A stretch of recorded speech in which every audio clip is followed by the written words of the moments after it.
So hello everyone and welcome back to another very important video session from your own channel Ozone Classes. My name is Vipin Kumar Sharma and I am your biology mentor. In this particular video हम लोग last 15 years के question करने वाले हैं NEET exam paper के of chapter biomolecules in the form of a DPP. So please make sure कि आप इस पूरी वीडियो को देखें जिससे आप चैप्टर बायोमोलिक्यूल्स के इंपॉर्टेंट कॉन्सेप्ट्स को बहुत अच्छे तरीके से समझ पाएं. राइट. सो अगर आपने अभी तक मेरा टेलीग्राम चैनल ज्वाइन नहीं किया है तो प्लीज़ मेरे टेलीग्राम चैनल को ज्वाइन कर लीजिए. लिंक आपको डिस्क्रिप्शन में मिल जाएगा. यहाँ पर मेरी सारी की सारी फ्री क्लासेस के लिंक्स आप तक पहुँचते रहते हैं. अनअकैडमी की स्पेशल क्लासेस पे मैंने एंटायरली फ्री ऑफ कॉस्ट एक क्रैश कोर्स भी चला रखा है फॉर नीट 2020 एस्पिरेंट, तो आप जाकर उसे भी ज्वाइन कर सकते हैं. ओके. और आप हमारे बैकअप चैनल ओजोन क्लासेस 2.0 को भी सब्सक्राइब कर सकते हैं. बहुत बेहतर चैनल रहेगा अगर आप बायोलॉजी में करियर बनाना चाहते हैं तो. और आप मुझे इंस्टाग्राम पर भी फॉलो कर सकते हैं if you want. My Instagram handle is Vipin Sharma biology. Right. चलिए क्वेश्चंस की डिस्कशन स्टार्ट करते हैं और बात करते हैं पहले क्वेश्चन से. Which of the following statement is correct with reference to enzyme, यानी एंजाइम के लिए इनमें से सही बात कौन सी है, आपको सही बात का पता लगाना है. Holoenzyme is equal to apoenzyme plus coenzyme. Okay. Coenzyme is equal to apoenzyme plus holoenzyme, जाहिर सी बात है गलत हो गया. Holoenzyme is equal to coenzyme plus cofactor. Coenzyme is itself a type of cofactor, गलत बात हो जाएगी. Apoenzyme is equal to holoenzyme plus coenzyme, ये बात आपकी गलत हो जाएगी.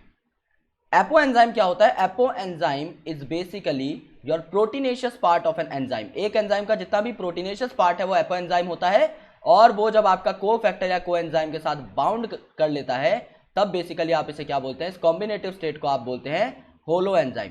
तो सही बात क्या बनेगी कि activated holoenzyme is equal to apoenzyme plus coenzyme. Holoenzyme is equal to apoenzyme plus coenzyme. पहला ऑप्शन आपका करेक्ट हो जाएगा. Question 2. Which of the following are not polymeric, इनमें से कौन सा ऐसा compound है जो पॉलीमेरिक नहीं है, यानी कि जो किसी मोनोमर का नहीं बना हुआ. प्रोटीन आपके अमीनो एसिड के पॉलीमर होते हैं, इट इज पॉलीमेरिक. पॉलीसैकेराइड नाम में ही पॉली है, यह आपका मोनोसैकेराइड से रिपीट होकर बना हुआ होगा, यह भी आपका पॉलीमेरिक है. लिपिड, लिपिड आपके अलग अलग टाइप के होते हैं. They can be fatty acids, they can be fats, they can be glycerol, they can be sterol such as cholesterol वगैरह. ये सारे आपके लिपिड के अंदर काउंट होते हैं और ये आपके पॉलीमेरिक नहीं होते. ये कॉम्बिनेशन से जरूर बनते हैं. इनमें से काफी ऐसे होंगे जो कॉम्बिनेशन से बने होंगे, जैसे कि आपका फैट जो है ये फैटी एसिड प्लस ग्लिसरॉल के कॉम्बिनेशन से बना हुआ रहता है. इस बात को हम नकार नहीं रहे हैं, लेकिन हम ये नहीं कह सकते कि ये इनका पॉलीमर है, क्योंकि ये वाली जो यूनिट्स हैं ये कभी भी रिपीट नहीं होती इन a particular fatty acid.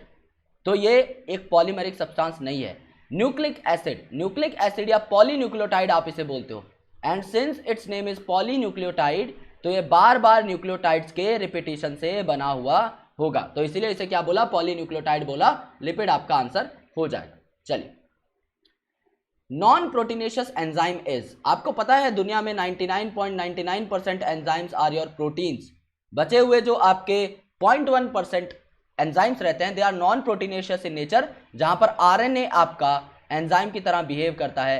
And when RNA used to behave as an enzyme it is called as ribozyme. यहां पर उस नॉन प्रोटीन एंजाइम की बात की हुई है. राइबोजाइम वर्ड ढूंढ लो, सेकंड ऑप्शन में आपको मिल गया. मारो, आगे बढ़ो. That's it.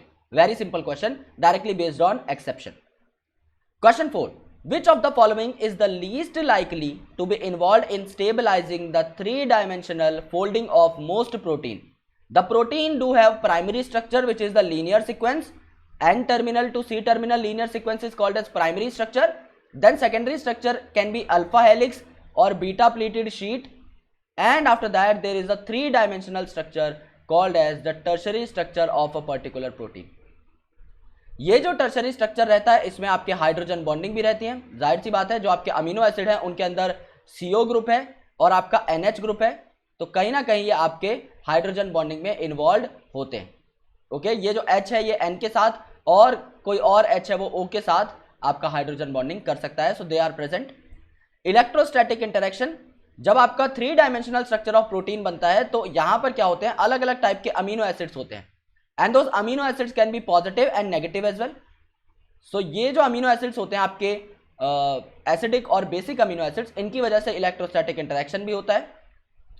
हाइड्रोफोबिक इंटरेक्शन, जो आपके कुछ ऐसे अमीनो एसिड्स होते हैं जो वाटर में सॉल्युबल नहीं होते, जो कि आपके हाइड्रोफोबिक होते हैं, वो कोर में छुप जाते हैं यानी सेंटर पे आ जाते हैं. और जो आपके ऐसे अमीनो एसिड्स होते हैं जो कि वाटर से इंटरेक्ट कर सकते हैं, ये आपके पेरिफेरल पार्ट में प्रेजेंट रहते हैं in a globular protein. So hydrophobic interaction भी देखने को मिलते हैं with in different kind of amino acids. Ester bonds, ester bond और डाई एस्टर बॉन्ड यूजुअली आपको कहां देखने को मिलती है? डीएनए और आरएनए में। When we talk about biomolecules, आपकी एस्टेरिफिकेशन रिएक्शन आपको फैटी एसिड में भी देखने को मिल जाती है, जब फैटी एसिड और ग्लिसरॉल साथ में एस्टेरिफाई होते हैं। इसके साथ साथ डीएनए और आरएनए भी देखने को मिलती है, लेकिन प्रोटीन में आपका ये एस्टर बॉन्ड देखने को नहीं मिलता, तो 3D फोल्डिंग में इसका कोई रोल नहीं है। सो ये आपका आंसर हो जाएगा।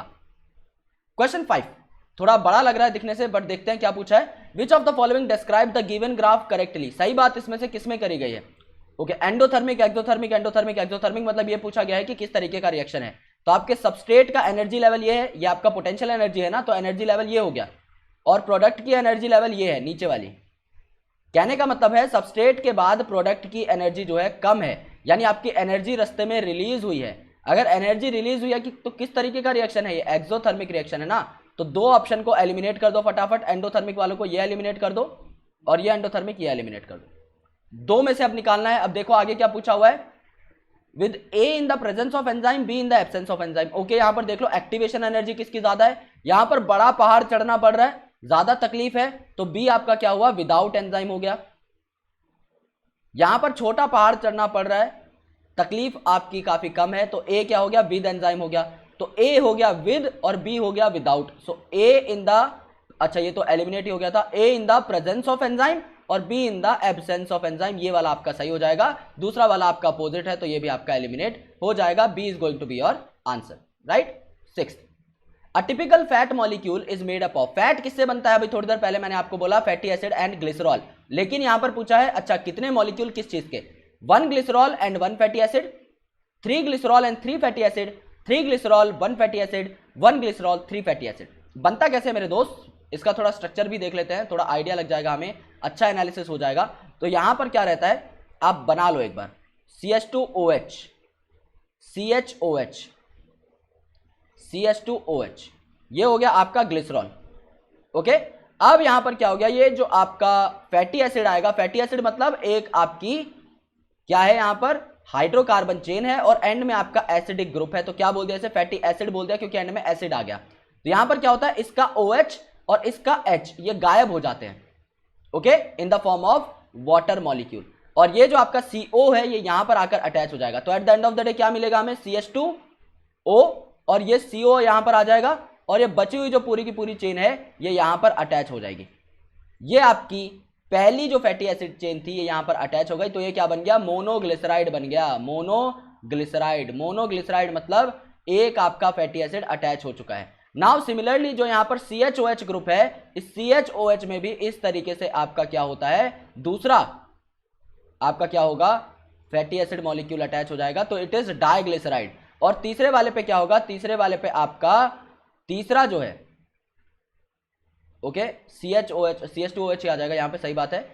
तो ये आपका तीसरा फैटी एसिड लग गया, so it is going to be triglyceride, ये आपका ट्राइग्लिसराइड हो जाएगा।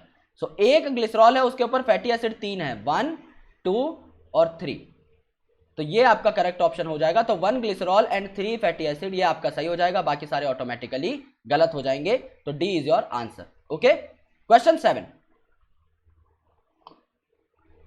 विच one of the following statement is wrong? इनमें से गंदी बात का पता लगाओ। Uracil is a pyrimidine.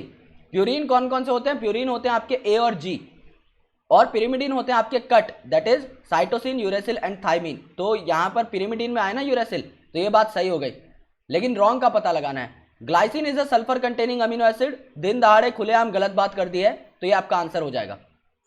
और 100% मैं श्योर हूं कि ये गलत है, तो मैं आगे वाले छोड़ भी दूं तो चल जाएगा, हालांकि मैं आपको करवा दूंगा। सल्फर कंटेनिंग अमीनो एसिड्स आपके 2 होते हैं out of 20 standard amino acid, that is cysteine and methionine. Glycine जो है आपका सिंपलेस्ट अमीनो एसिड में काउंट होता है, तो ये आपका आंसर हो जाएगा, because this is a wrong statement. Sucrose आपका ग्लूकोज और फ्रक्टोज का बनता है, तो डाइसैकेराइड हो जाएगा, सही बात। और सेल्यूलोज आपका बीटा डी ग्लूकोज की रिपीटिशन से बनता है, बार बार जब ये यूनिट्स रिपीट होती हैं तो आपका बनता है सेल्यूलोज, तो ये आपका पॉलीसैकेराइड हो जाएगा, सही बात हो जाएगी, तो बी आपका आंसर मिल गया। 8, chitinous exoskeleton. Okay, chitinous exoskeleton मतलब इंसेक्ट की बात हो रही है। आर्थ्रोपोड में ये किस चीज के पॉलीमर होते हैं, ये पूछा गया है। तो ये किस चीज का होता है आपका एन एसिटाइल ग्लूकोसामीन यानी नैग का पॉलीमर होता है, which is also one of the most important constituents of bacterial cell wall. Bacterial cell wall किस चीज की बनी हुई है, NAM that is N acetyl muramic acid and N acetyl glucosamine. तो ये जो एन एसिटाइल ग्लूकोसामीन है ये बैक्टीरिया में भी प्रेजेंट रहता है और यहां पर भी, तो एन एसिटाइल ग्लूकोसामीन आपका करेक्ट आंसर हो जाएगा। ओके चलिए, विच of the following biomolecules does have phosphodiester bond. Phosphodiester bond किन में होता है, अमीनो एसिड इनमें पेप्टाइड बॉन्ड होता है, पॉलीपेप्टाइड में पेप्टाइड बॉन्ड होगा। Nucleic acid of a nucleotide, okay nucleic acid जो होते हैं बेसिकली इनमें आपका फॉस्फोडाइस्टर बॉन्ड होते हैं, जो कि आपके दो अलग अलग न्यूक्लियोटाइड मॉलिक्यूल को जब साथ में जोड़ेंगे तो आपका पॉलीन्यूक्लियोटाइड बनाने के लिए phosphodiester bond is very important. Fatty acid में क्या होता है आपका एस्टर बॉन्ड होता है, ओके और फिर डाइग्लिसराइड पूछा है। और मोनोसेकेराइड में क्या होता है आपका, यहां पर सेकेराइड है तो कैसा बॉन्ड होगा, ग्लाइकोसिडिक बॉन्ड होगा ना, जो कि शुगर को जोड़ेगा, तो इट इज ग्लाइकोसिडिक। तो यहां पर आपका ये वाला ऑप्शन करेक्ट हो जाएगा, बाकी सारे गलत हो जाएंगे। Question 10, which one of the following statement is incorrect. गंदी बात का पता लगाना है तो मैं यहां पर क्रॉस बना देता हूं। हर क्वेश्चन में आपको मेरा पैटर्न समझ में आ ही गया होगा। सही बात बतानी होती है मैं राइट लिख देता हूं, अदरवाइज मैं रॉन्ग लिख देता हूं। Competitive inhibitor does not affect the rate of breakdown of enzyme substrate complex. Okay, presence of competitive inhibitor decreases Km. competitive में K का साउंड आता है, K for competitive, ये Km इंक्रीज करता है। ये सिंपल से ट्रिक मैंने आपको अपने वन शॉट वीडियो में बताई भी थी। तो ये क्या बात हुई, ये आपकी डिक्रीजेस लिखा हुआ है, इंक्रीजेस होती है, इसमें मैं 100% श्योर हूं कि ये बात आपकी गलत है, ये आपका आंसर हो जाएगा। स्टिल आगे पढ़ लेते हैं। A competitive inhibitor reacts reversibly with the enzyme to form enzyme inhibitor complex. Inhibitor जो है वो आपका सबस्ट्रेट को रिप्लेस कर देता है और एंजाइम इनिबिटर कॉम्प्लेक्स बना लेता है। सही बात। कॉम्पिटिटिव इनिबिशन में inhibitor molecule are not chemically change by enzyme, क्योंकि इनिबिटर सिर्फ एंजाइम को ब्लॉक करने के लिए आता है, वो प्रोडक्ट में कन्वर्ट नहीं होता। तो बी आपका आंसर सही है, ये क्वेश्चन आपका हो गया। 11th, select the option which is not correct with respect to enzyme action. यानी इनमें से कौन सी बात आपकी गलत है एंजाइम एक्शन के लिए। Substrate bind with enzyme at their active site, active site पे बाइंड करते हैं, सही बात है। Addition a lot of succinate does not reverse the inhibition of succinate dehydrogenase by malonate. यहां पर क्या रहता है, सक्सिनेट जो रहता है आपका सबस्ट्रेट का काम करता है, मेलोनेट आपका इनहिबिटर का, और सक्सिनिक डिहाइड्रोजिनेज आपका क्या है, एंजाइम है। इसमें ऐसा बोला गया है कि अगर आप सक्सिनेट ज्यादा डाल दोगे तो आपका इनहिबिशन बैक डायरेक्शन में यानी सही डायरेक्शन में नहीं आ पाएगा, बट ऐसा नहीं होता। अगर आप ज्यादा बढ़ा दोगे सबस्ट्रेट की कंसंट्रेशन तो आपका बेसिकली क्या होगा, जो इनहिबिटर्स हैं वो एंजाइम की एक्टिव साइट से हट जाएंगे और सबस्ट्रेट उसके आगे आकर लग जाएंगे, तभी तो इसका केएम ज्यादा होता है कॉम्पिटिटिव इनहिबिशन में। तो ये बात आपकी यहां पर जो है नॉट रिवर्स, तो ये बात आपकी गलत हो जाएगी। गलत बात ही हमें पता लगानी है, तो ये आपका आंसर हो जाएगा, इसमें हम श्योर हैं।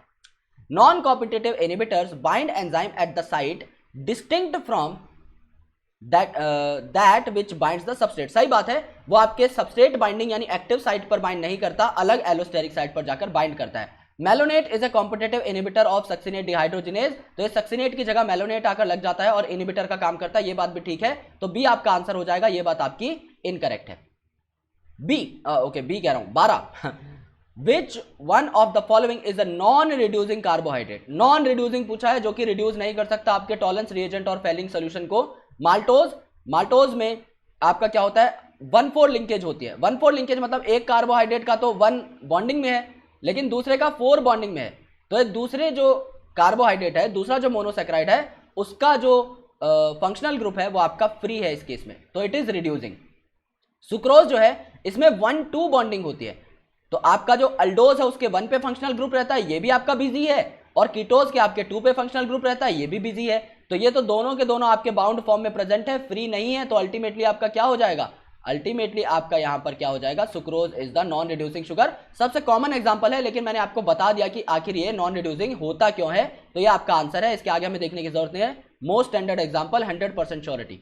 कहीं पर भी थोड़ी सी कंफ्यूजन हो तो बचे हुए ऑप्शन देख लिया करो और हमेशा देखा करो। सिंस हम अभी प्रैक्टिस कर रहे हैं तो इसीलिए मैं आपके प्रैक्टिस के लिए ये बातें बता रहा हूं कि अगर आप 100% श्योर हो then you can skip in terms of practice, but at the time of examination you need to be double sure. So अगर आप किसी क्वेश्चन को क्रॉस चेक करना चाहते हो तो आप कर सकते हो। अब phosphoglyceride is always made up of, phosphoglyceride किस चीज का बना हुआ रहता है, सैचुरेटेड या अनसैचुरेटेड फैटी एसिड, सही बात है। एस्टेरिफाइड टू अ ग्लिसरॉल, सही बात है। Molecule to which a phosphate group is attached, कहा गया है कि ये आपका ग्लिसरॉल होगा जिसमें 3 कार्बन होंगे, इस ग्लिसरॉल पे आपके फैटी एसिड लगे हुए होंगे और इन फैटी एसिड में से एक के ऊपर फॉस्फेट लगा रहेगा, तो ये आपका फॉस्फोग्लिसराइड बनेगा, विच इज ट्रू। बचे हुए स्टेटमेंट देखते हैं। सैचुरेटेड या अनसैचुरेटेड फैटी एसिड होंगे, esterified to a phosphate group, ये फॉस्फेट से एस्टेरिफाई नहीं होते, फैटी एसिड हमेशा ग्लिसरॉल से एस्टेरिफाई होता है इस पोजीशन पे, तो ये बात यहीं पे गलत हो गई। ओनली सैचुरेटेड, ओनली बोल के रेस्ट्रिक्ट कर दिया है, गलत बात है, दोनों प्रेजेंट हो सकते हैं। ओनली अनसैचुरेटेड, ऑटोमेटिकली काम आसान हो गया, पहला स्टेटमेंट जो हमें आंसर मिला था वही आंसर है। बचे हुए आपके पहले वर्ड पे गलत हो गए, तो टाइम बहुत बचा इस क्वेश्चन में। Question 14, macromolecule chitin is, chitin अभी जस्ट हमने पढ़ा था आर्थ्रोपोड के एक्सोस्केलेटन में, that is N acetyl glucosamine का पॉलीमर। इसका पूछा क्या हुआ है, सल्फर कंटेनिंग पॉलीसेकेराइड, सल्फर इसमें नहीं होता। सिंपल पॉलीसेकेराइड, सिंपल नहीं होता, मॉडिफाइड पॉलीसेकेराइड होता है। नाइट्रोजन कंटेनिंग पॉलीसेकेराइड, नाम में ही है एन एसिटाइल ग्लूकोज अमीन, ओके, यानी कि ग्लूकोज के ऊपर अमीन लगा दिया है, एसिटाइल ग्रुप लगा दिया है और नाइट्रोजन लगा दिया है, ओके, यानी नाइट्रोजन लगाना, अमीन आ गया तो ऑटोमेटिकली नाइट्रोजन भी तो आया ना, अमीन ग्रुप में नाइट्रोजन ही तो मेन है, हाइड्रोजन थोड़ी है मेन। सो नाइट्रोजन कंटेनिंग आपका पॉलीसेकेराइड हो जाएगा, ये बात सही हो गई। फास्फोरस भी इसके अंदर नहीं होता, C is the correct answer. Transition state structure of the substrate formed during an enzymatic reaction is, पहले तो देखो ट्रांजिशन स्टेट होता क्या है, जिनको नहीं पता, ये आपकी एक्सिस बना रहा हूं मैं दो, okay, let's say these are the substrates, ये सबस्ट्रेट का एनर्जी लेवल है, ये आपके सबस्ट्रेट इस हिसाब से गए और ये आपके प्रोडक्ट में कन्वर्ट हो गए। ये जो हाईएस्ट एनर्जी लेवल है ना, ये आपका ट्रांजिशन स्टेट कहलाता है, जिसपे एनर्जी लेवल एकदम मैक्सिमम है। अगर एनर्जी लेवल मैक्सिमम है तो स्टेबिलिटी क्या हो जाएगी, स्टेबिलिटी हो जाएगी मिनिमम। स्टेबिलिटी क्या होती है, it is inversely proportional to energy, right. So energy maximum तो स्टेबिलिटी मिनिमम, इसीलिए आपका थोड़ी देर के लिए बनता है, ये इतनी कम सेकंड्स के लिए बनता है, नैनो सेकंड्स के लिए, कि इसको आज तक साइंटिस्ट जो है आइसोलेट भी नहीं कर पाए हैं। तो ये जो है आपका ट्रांजिएंट होता है, तो ये ट्रांजिएंट होगा और मोस्ट अनस्टेबल होगा। यहां पर स्टेबल बोल दिया तो गलत, स्टेबल बोल दिया तो गलत, परमानेंटली नहीं बनता, आज तक कोई आइसोलेट नहीं कर पाया, सो ऑटोमेटिकली आपका ए आंसर हो जाएगा। बचे हुए ऑप्शन सरासर गलत हैं। 16, the essential chemical component of many coenzyme, काफी सारे कोएंजाइम जो होते हैं, कोएंजाइम होता क्या है, अलग अलग तरीके के कोफैक्टर होते हैं जो कि आपके एंजाइम को एक्टिवेट कर सकते हैं, एपो एंजाइम के साथ कंबाइन कर सकते हैं और एक एक्टिवेटेड एंजाइम फॉर्म बना सकते हैं। ये जो कोफैक्टर होते हैं अलग अलग टाइप के होते हैं, दे कैन बी ऑर्गेनिक, अगर ये विटामिन से डेराइव्ड हैं तो इन्हें क्या बोला जाएगा, आपका को एंजाइम बोला जाएगा। ये आपके प्रोस्थेटिक ग्रुप भी हो सकते हैं जो कि टाइटली बाउंड होंगे, और ये आपके मेटल आयंस भी हो सकते हैं जो कि इनऑर्गेनिक आयंस होते हैं। सो यहां पर ऑर्गेनिक जो होते हैं कोएंजाइम, ये यूजुअली आपके विटामिन होते हैं, इनके बारे में बात पूछी गई है, मैं एनसीईआरटी का ही इलैबोरेशन दे रहा हूं। तो यहां पर क्या पूछा गया है, कोएंजाइम पूछा गया है, यूजुअली क्या होते हैं, कार्बोहाइड्रेट नहीं, विटामिन, यस बिल्कुल सही बात है, ये आपके यूजुअली विटामिन होते हैं, ये आपको करेक्ट ऑप्शन मिल गया। Question 17, which of the following statement about enzyme is wrong, enzyme के बारे में कौन सी बात गलत है। Enzyme are denatured at high temperature, सही बात है, हाई टेम्परेचर पे डीनेचर हो जाते हैं, टर्शरी स्ट्रक्चर जो है खुल जाता है। Enzymes are mostly proteins but some are lipid also, ये बात सरासर गलत है। एंजाइम्स आर मोस्टली प्रोटीन, सही बात है, but some are RNA, ribozyme की बात करी थी ना, लिपिड कभी एंजाइम का काम नहीं करते, ये बात आपकी सरासर सरेआम गलत हो गई, ये बात आपकी आंसर हो जाएगी। एंजाइम्स आर हाईली स्पेसिफिक, बिल्कुल सही बात है, बहुत स्पेसिफिक होते हैं। Enzyme require optimum pH and temperature for maximum activity, ये भी बात एकदम बिल्कुल करेक्ट है, सो ऑप्शन बी आपका आंसर हो जाएगा। Question 18, uridine present only in RNA is, यानी यूरिडीन क्या है, देखो नाम होते हैं, यूरेसिल क्या है, अगर ये यूरेसिल है तो क्या हो गया, एक नाइट्रोजनस बेस हो गया। अगर ये यूरिडीन है तो क्या हो गया, अगर ये यूरिडीन है तो एक न्यूक्लियोसाइड हो गया, और अगर ये यूरिडाइलिक एसिड है, अगर ये यूरिडाइलिक एसिड है या यूरिडाइलेट है तो क्या हो गया, ये न्यूक्लियोटाइड हो गया। यहां पर क्या पूछा है, यूरिडीन, तो ये न्यूक्लियोसाइड हो गया, यानी यहां पर नाइट्रोजनस बेस के साथ सिर्फ शुगर अटैच्ड है, फॉस्फेट नहीं है। So A is going to be your answer. NCERT में मॉलिक्यूलर बेसिस ऑफ इनहेरिटेंस में पूरा का पूरा नॉमेनक्लेचर दे रखा है इनका, बहुत अच्छे से 2 लाइंस के अंदर आपको वो पढ़ना है, पढ़ा भी चुका हूं मैं, बट कहने का मतलब अगर आपको क्वेश्चन नहीं आता तो, अगर आपने वन शॉट देखें तो आपको आता होगा, that is the surety. The figure shows a hypothetical tetrapeptide, यानी टेट्रापेप्टाइड मतलब 4 अमीनो एसिड जुड़े हुए हैं, हाइपोथेटिकल है, मन से बनाई हुई है, ए से डी इनको लेबल किया हुआ है। विच of the following option is correct, इनमें से सही बात का पता लगाना है। D is an acidic amino acid, glutamic acid, D आपका ग्लूटामिक एसिड है। Okay, CH2 CH2 CH2 COH। Okay, पहले तो ग्लूटामिक एसिड में सिर्फ 2 CH2 आते हैं, उसके बाद सीधा COH आ जाता है। ओके, तो ये आपका ग्लूटामिक एसिड है, इस बात में थोड़ा शक है हमें। सी क्या है, C is an aromatic amino acid, tryptophan. C आपका एरोमेटिक है, बेंजीन है, इसमें ट्रिप्टोफन बोला गया है। क्या ये ट्रिप्टोफन है? ट्रिप्टोफन में आपका इंडोल रिंग प्रेजेंट होती है, यहां पर आपका क्या प्रेजेंट है, फिनॉल ग्रुप प्रेजेंट है। ओके, ये आपका क्या है, टायरोसिन है। It is an aromatic amino acid but it is not tryptophan, तो ये बात आपकी गलत हो जाएगी। A is a C terminal amino acid and D is the N terminal. अगर कोई प्रोटीन यहां से स्टार्ट हुआ है तो ये आपका एन टर्मिनल है और ये आपका सी टर्मिनल है। यहां पर देखो एन फ्री है और यहां पर आपका सी फ्री है, तो एन टू सी है, तो डी को हमने सी बोला हुआ है, यहां पर क्या बोला हुआ है हमने, डी को एन बोला हुआ है, तो ये बात भी आपकी गलत हो गई। A is a sulphur containing amino acid called as methionine. A आपका सल्फर कंटेनिंग अमीनो एसिड है जिसको आपने मिथायोनिन बोला हुआ है, लेकिन इसमें तो सल्फर है ही नहीं, ए में कहीं पर भी, ना यहां पे सल्फर, ना यहां पे सल्फर, ना यहां पे सल्फर, ना यहां पे सल्फर, तो आपका तो एक भी ऑप्शन करेक्ट नहीं हुआ। टेक्निकली देखा जाए तो ये क्वेश्चन आपका बोनस में घुस जाता है। बट हाँ, अगर बोले कि कोई एक ना एक करेक्ट करना ही है तो बाकी सारे तो दिन दहाड़े गलत है। इसमें अगर एक CH2 आप हटा दो तो हाँ, ये थोड़ा बहुत आपका ग्लूटामिक एसिड का काम कर सकता है, लेकिन हाँ, सिंस सारे ही गलत हैं तो हम इसको करेक्ट नहीं मानेंगे, हम इस क्वेश्चन को बोनस मान के चलेंगे, गलत कॉन्सेप्ट, गलत भ्रम नहीं फैलाएंगे। Okay, which out of A to D given below correctly represents the structural formula of basic amino acid. इनमें से कौन सा बेसिक अमीनो एसिड को रिप्रेजेंट करता है? बेसिक अमीनो एसिड क्या होते हैं, जिनमें आपका एक एक्स्ट्रा अमीन ग्रुप प्रेजेंट रहता है, वो आपका बेसिक हो जाएगा। अगर नॉर्मल एसिडिक ग्रुप के अलावा एक और एसिडिक ग्रुप प्रेजेंट है एक्स्ट्रा, तो वो एसिडिक अमीनो एसिड हो जाएगा। हमें बेसिक पकड़ना है तो बेसिक देख लेते हैं। NH2 है, COH है, CH2 CH2 COH, यहां पे तो एक एक्स्ट्रा एसिडिक आ गया, तो it is an acidic amino acid. Okay, तो ये बात तो आपकी गलत हो गई। NH2 हो गया, COH हो गया, CH2OH, ये तो आपका सीरीन है, ये तो आपका hydroxyl group containing amino acid है, यानी ये आपका अल्कोहलिक अमीनो एसिड हो जाएगा, इसमें अल्कोहलिक ग्रुप है, ये आपका सीरीन है। CH2 CH2 CH2 NH2 ये तो अमीनो एसिड ही नहीं है, टेक्निकली देखो it is not even an amino acid. इसमें अमीनो ग्रुप है लेकिन एसिडिक ग्रुप कहां है, ये तो अमीनो एसिड ही नहीं है, तो ऑटोमेटिकली गलत हो गया। यहां पे क्या है, COH है, NH2 है, H है और ये आपका R ग्रुप है, तो ये हाँ अमीनो एसिड तो है। चलो CH2 CH2 CH2 CH2 NH2, ये आपका क्या हो गया, ये आपका लाइसिन हो गया, ये आपका लाइसिन हो गया। तो ये आपका लाइसिन और आर्जिनिन आपके बेसिक अमीनो एसिड होते हैं, ये बात एकदम ठीक हो गई। D is your basic amino acid, तो डी देखो कहां पर है, बी में है, ये बात आपके करेक्ट हो जाएगी।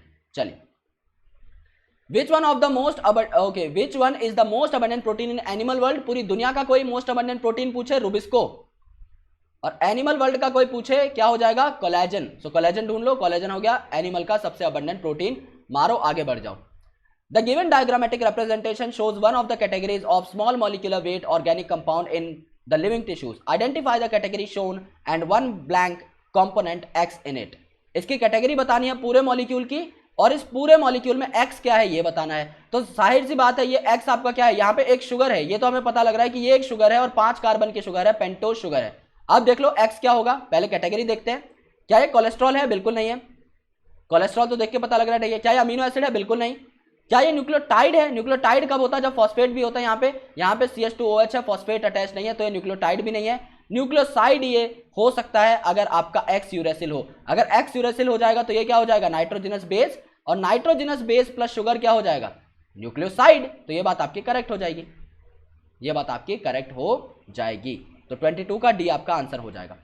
23, which one of the following is wrong statement. गंदी बात का पता लगाना है। Anabaena Nostoc are capable of fixing nitrogen in free living state also, that's correct. Root nodule forming nitrogen fixers live as aerobe under free living condition, यानी कि जब वो आपके सिम्बायोटिक या फिर अगर आपके बाउंड कंडीशन में प्रेजेंट है तो वो आपके एनारोबिक होंगे, क्योंकि नाइट्रोजन फिक्सेशन के लिए आपका लेग हीमोग्लोबिन का काम करना जरूरी है, जो कि एक ऑक्सीजन स्कैवेंजर है, यानी आपका ऑक्सीजन इन्हें नहीं मिल पाएगा, इन्हें एनारोबिक कंडीशन में काम करना पड़ेगा। लेकिन ये नॉर्मली जब फ्री लिविंग कंडीशन में सर्वाइव करते हैं तो एरोब भी हो सकते हैं, बात बिल्कुल ठीक है। Phosphorus is a constituent of cell membrane, cell membrane में फॉस्फोलिपिड की फॉर्म में प्रेजेंट रहता है, ये बात आपकी करेक्ट है। सर्टेन न्यूक्लिक एसिड यानी न्यूक्लियोटाइड बोला हुआ है, तो यहां पर क्या होगा, nitrogenous base plus sugar plus phosphate, तो यहां पर भी फॉस्फेट हो जाएगा, सही बात है। एंड ऑल द प्रोटीन्स, क्या सब प्रोटीन में ये होता है फॉस्फेट? नहीं होता। प्रोटीन बनता है अमीनो एसिड का, अमीनो एसिड में क्या क्या था, कार्बन, तो अमीनो ग्रुप हो जाएगा इसमें, एक जगह पे आपका एसिडिक ग्रुप हो जाएगा, रफ बना रहा हूं तो पोजीशन पे ध्यान मत देना, ये आपका हाइड्रोजन हो जाएगा, नीचे आपका आर ग्रुप हो जाएगा, और स्टैंडर्ड 20 अमीनो एसिड में मैंने तो कहीं भाई आज तक फॉस्फेट नहीं देखा, तो ये बात तो आपकी सरासर दिन दहाड़े गलत है, इसमें मैं श्योर हूं, तो ये बात हमारी गंदी बात हो गई, ये आपका आंसर हो जाएगा। Nitrosomonas and Nitrobacter are chemoautotroph, बिल्कुल सही बात है, केमिकल्स को यूज करके खुद का खाना बनाते हैं, बहुत बढ़िया बात है, तो सी आपका आंसर हो जाएगा।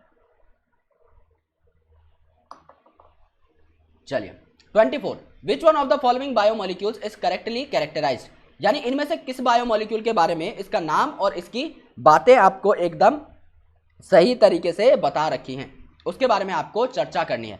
Lecithin phosphorylated glyceride formed in cell membrane, तो लेसिथिन क्या होता है, यहां पर आपका जो ग्लिसराइड मॉलिक्यूल है ये आपका फॉस्फोराइलेट हो जाता है और सेल मेम्ब्रेन में प्रेजेंट होता है, ये बात आपकी करेक्ट है। पामिटिक एसिड आपका अनसैचुरेटेड फैटी एसिड है, 18 कार्बन का, ये 16 कार्बन का होता है, तो यहां पर भी आपकी गलत हो गई बात। एडिनाइलिक एसिड यानी एडिनाइलेट में एडिनोसिन प्रेजेंट होता है with one glucose phosphate molecule, सिर्फ फॉस्फेट लिखा होता तो सही होता, ग्लूकोज का यहां पर कोई रोल नहीं है, ये बात भी आपकी गलत हो गई। Alanine amino acid contains an amino group and acidic group anywhere in the molecule, okay ये क्या बोल दिया, alanine amino acid contains an amino group and acidic group anywhere in the molecule, that is seriously not correct। Amino acid में आपका बिल्कुल specific molecule present रहता है, समझ लो ये आपका कार्बन है, this is your central carbon. अब सेंट्रल कार्बन पे ऊपर क्या है, यहाँ पर CH3 प्रेजेंट है, एक जगह पर आपका अमीनो ग्रुप प्रेजेंट है, एक जगह पर आपका एसिडिक ग्रुप प्रेजेंट है, एक जगह पर आपका हाइड्रोजन ग्रुप प्रेजेंट है, तो आप इसको बिल्कुल करेक्ट ओरिएंटेशन में ही लिखते हैं यूजुअली, ओके आप इसको बिल्कुल करेक्ट ओरिएंटेशन में लिखते हैं, ओके तो ये बात आपकी थोड़ी सी गलत हो जाएगी, थोड़ी सी मिसलीडिंग हो जाएगी, क्योंकि हर अमीनो एसिड पे आप इसे इंप्लीमेंट नहीं कर सकते, okay. Anywhere in the molecule मतलब आपका सेंट्रल एटम के तौर पे भी प्रेजेंट हो सकता है, which is really not right, valency आपकी पूरी अनसेटिस्फाई हो जाएगी। 25, the curve given below shows the enzymatic activity in relation to 3 condition, pH, temperature and substrate concentration, what do the 2 axis X and Y represent. NCERT का graph है आपका, basically यहां पर ये क्या रहता है, एक्स एक्सिस क्या रहेगी आपकी, यहां पर ये आपकी मैक्सिमम एंजाइमेटिक एक्टिविटी है, तो ये आपका वाई एक्सिस पे रहेगा एंजाइमेटिक एक्टिविटी, और एक्स एक्सिस पर है आपका टेम्परेचर या आपका पीएच, ओके। सो वाई को टेम्परेचर और पीएच ढूंढ लो पहले, वाई पे टेम्परेचर और पीएच ढूंढो, ओके ये मिल गया आपको, पीएच मिल गया वाई पे, ओके सॉरी एक्स पे टेम्परेचर और पीएच ढूंढो, तो यहां पर आपको टेम्परेचर मिला और यहां पर आपको हाँ टेम्परेचर ही मिला एक जगह पे एक्स पे, मैं क्या बोल रहा हूं, अपॉलॉजीज, एक बार दोबारा देखते हैं इसको, एक्चुअली एक्स और वाई में थोड़ा कंफ्यूजन हो रहा है। वाई जो है आपका एंजाइमेटिक एक्टिविटी है, पहले वाई में देख लो एंजाइमेटिक एक्टिविटी कहां है, ये आपका वाई है एंजाइमेटिक एक्टिविटी, तो ए और डी आपके एलिमिनेट हो गए, सीधी बात। एक्स जो है, एक्स में आपका टेम्परेचर और पीएच ढूंढ लो, जिसमें बी और सी में से टेम्परेचर और पीएच ढूंढ लो, टेम्परेचर जो है आपका यहां पर आ गया, तो बी आपका आंसर है। सबस्ट्रेट कंसंट्रेशन का ग्राफ ऐसा नहीं बनता, सबस्ट्रेट कंसंट्रेशन का ग्राफ इस तरीके से बनता है जहां पर आप Km वैल्यू को निकालते हो माइकलिस मेंटन कांस्टेंट के थ्रू, यहां पर कहीं पर जब आपका Vmax/2 होती है वेलोसिटी, Vmax/2 वेलोसिटी हो जाएगी, तो उस पर जो सबस्ट्रेट कंसंट्रेशन आएगी that will be called as Km, तो ये आपका अलग कंसेप्ट है, इसमें ग्राफ आपका ऐसे नहीं आता। यहां पर क्या होता है, जब आप इसको ऑप्टिमम पीएच पर लेके आओगे तो आपकी एंजाइमेटिक एक्टिविटी मैक्सिमम हो जाएगी, और जब आप इसे ऑप्टिमम टेम्परेचर भी दोगे तो भी आपकी एंजाइमेटिक एक्टिविटी वाई एक्सिस पर मैक्सिमम हो जाएगी, इसीलिए ये ग्राफ मुझे कंसेप्चुअली पता लगा, बी आपका आंसर हो जाएगा।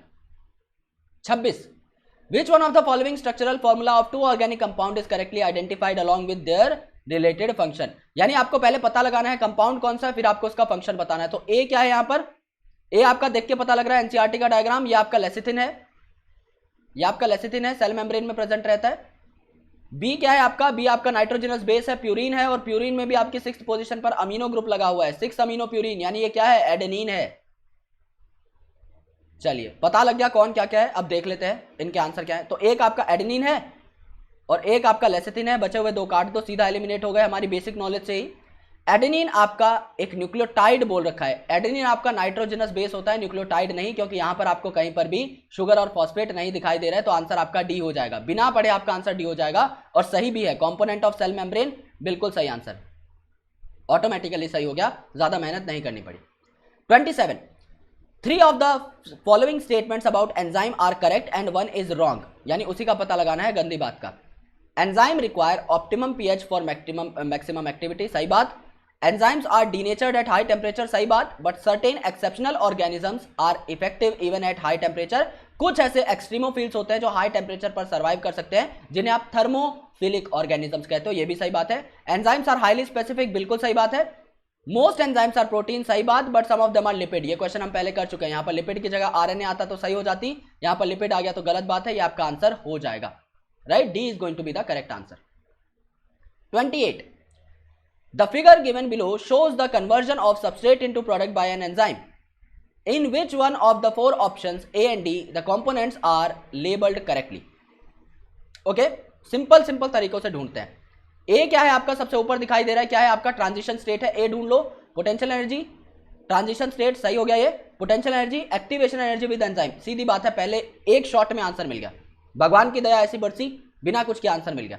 ये क्या है आपका, सी है, ज्यादा एनर्जी लग रही है तो क्या है, विदाउट एंजाइम।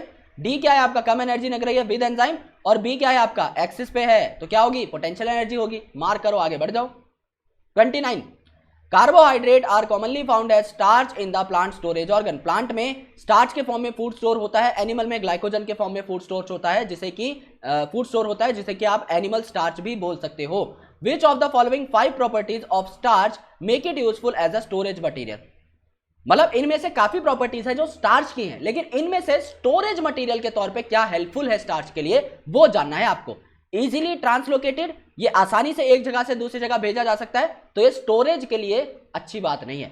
ग्लूकोज आपका आसानी से ट्रांसपोर्ट हो जाता है, इट्स एक्टिव मॉलिक्यूल। सुक्रोज अच्छे से ट्रांसपोर्ट हो जाता है, it's active molecule, not the starch. Starch is a bulky molecule, so इसका स्टोरेज से कोई खास लेना देना नहीं है।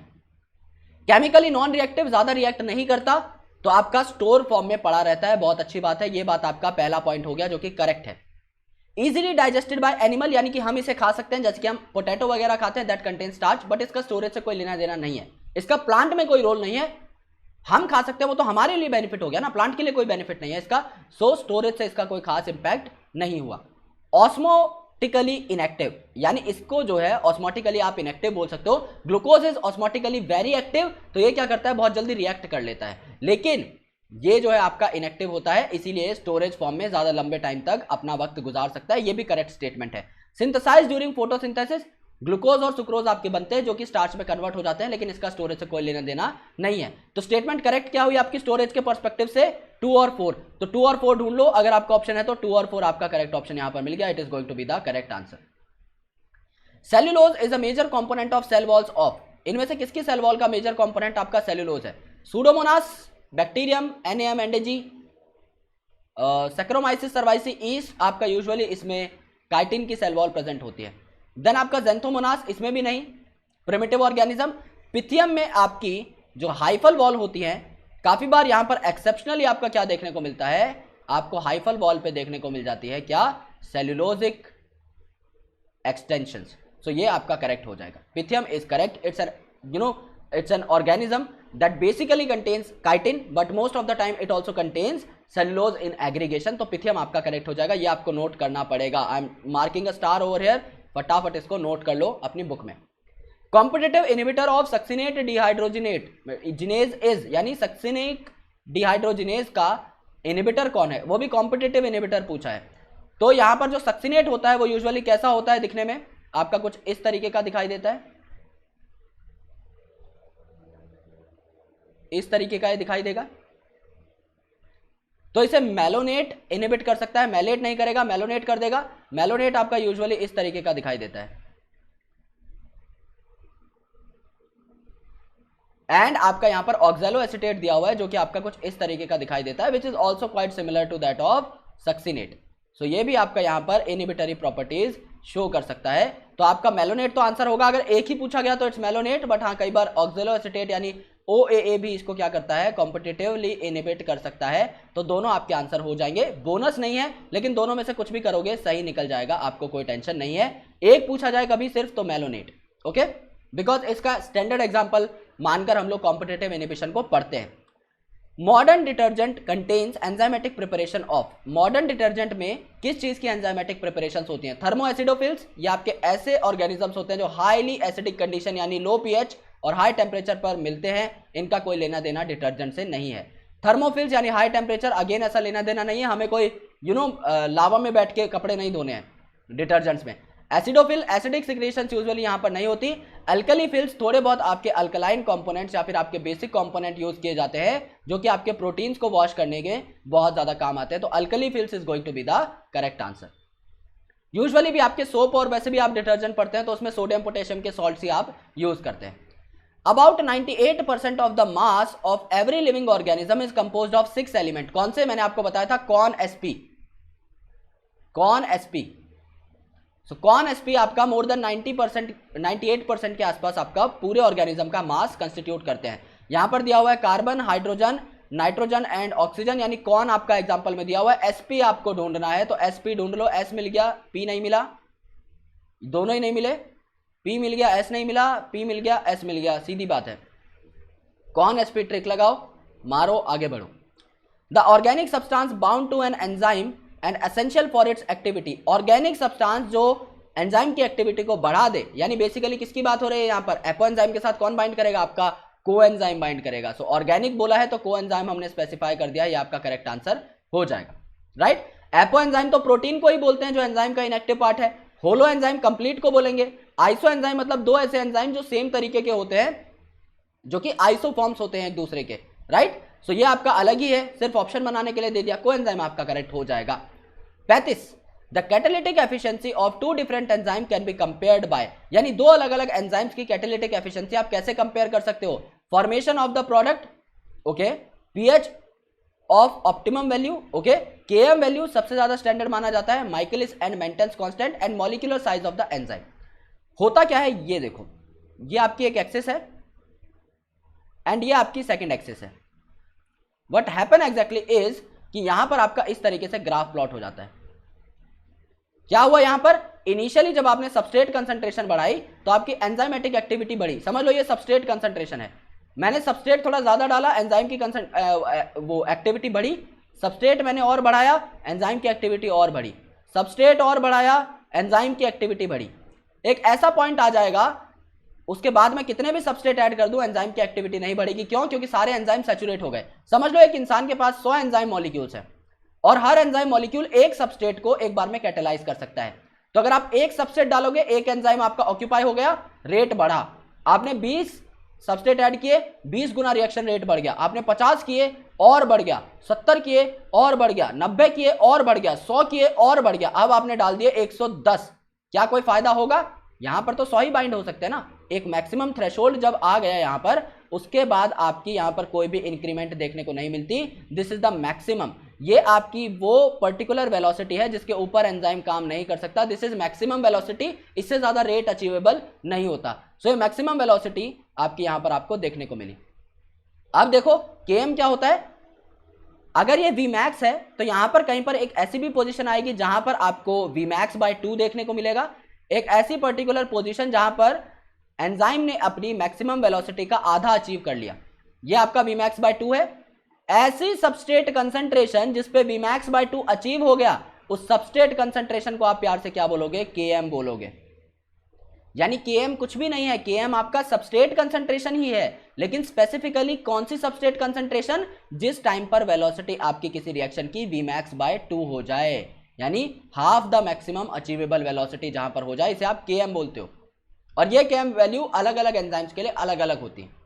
ओके, Km वैल्यू अगर आपकी ज्यादा है, इसका मतलब आपको आधी of the maximum velocity achieve करने के लिए बहुत ज्यादा केमिकल्स डालने पड़ रहे हैं, बहुत ज्यादा सबस्ट्रेट डालने पड़ रहे हैं। और Km अगर आपका कम है, Km अगर आपका कम है, इसका मतलब आपने थोड़े से मॉलिक्यूल्स डाले सबस्ट्रेट और Vmax आपका Vmax/2 अचीव हो गया, इसका मतलब रिएक्शन रेट अच्छी खासी है, राइट। सो इस हिसाब से आप Km value of different enzymes को कंपेयर कर सकते हैं और आप उस हिसाब से अपना क्रिटिकल एनालिसिस निकाल सकते हैं कि एंजाइम्स में से कौन सा ज्यादा रिएक्टिव आपका है, कौन सा ज्यादा कैटालिटिक प्रॉपर्टी शो करता है।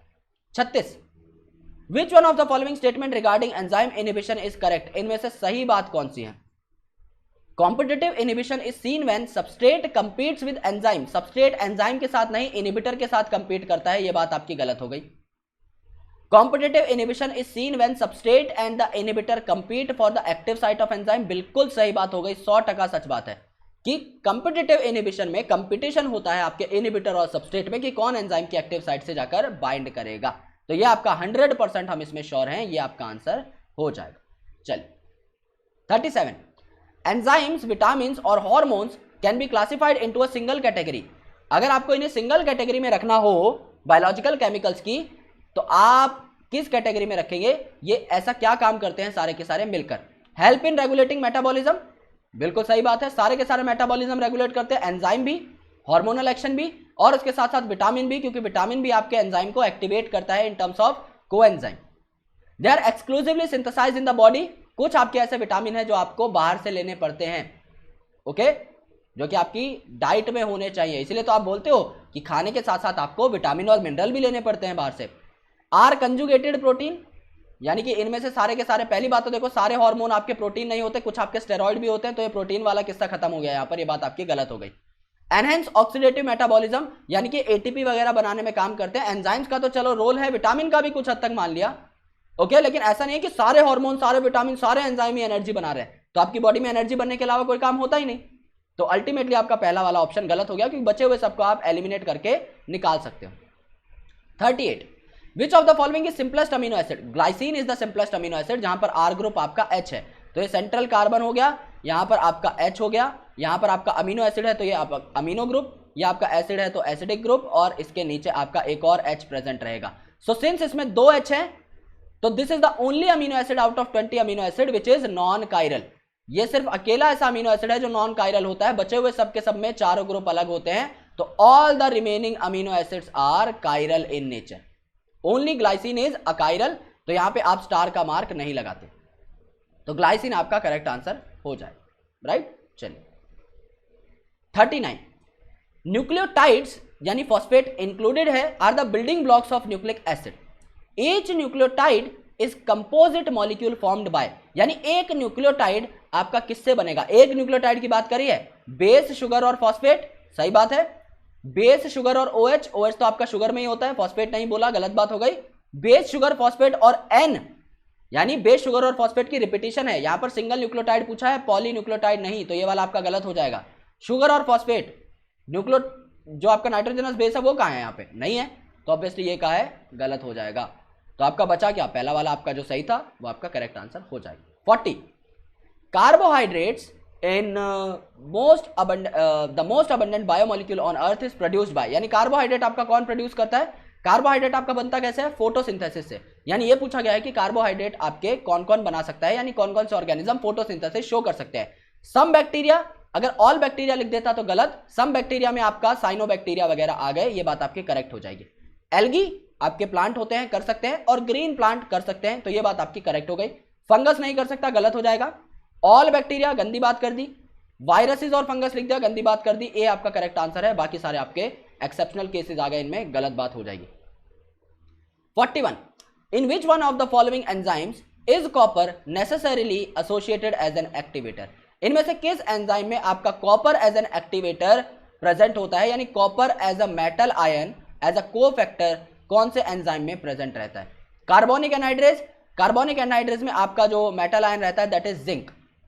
ट्रिप्टोफेनेज, ओके, ट्रिप्टोफेनेज में यूजुअली आपका PLP देखने को मिलता है, दैट इज पायरिडॉक्सल फॉस्फेट, कहीं पर लिखना चाहो लिख सकते हो, हालांकि कुछ काम का नहीं है, पायरिडॉक्सल फॉस्फेट आपको देखने को मिलेगा, जो कि आपका पायरिडॉक्सिन से बनता है, यानी विटामिन का डेरिवेटिव है, यानी यहां पर कोएंजाइम आपका आ जाएगा। लैक्टिक डिहाइड्रोजनेज, यहां पर यूजुअली आपका NAD वगैरह काम करते हैं, ये भी आपका विटामिन से डेराइव्ड है, ये भी आपका कोएंजाइम हो जाएगा।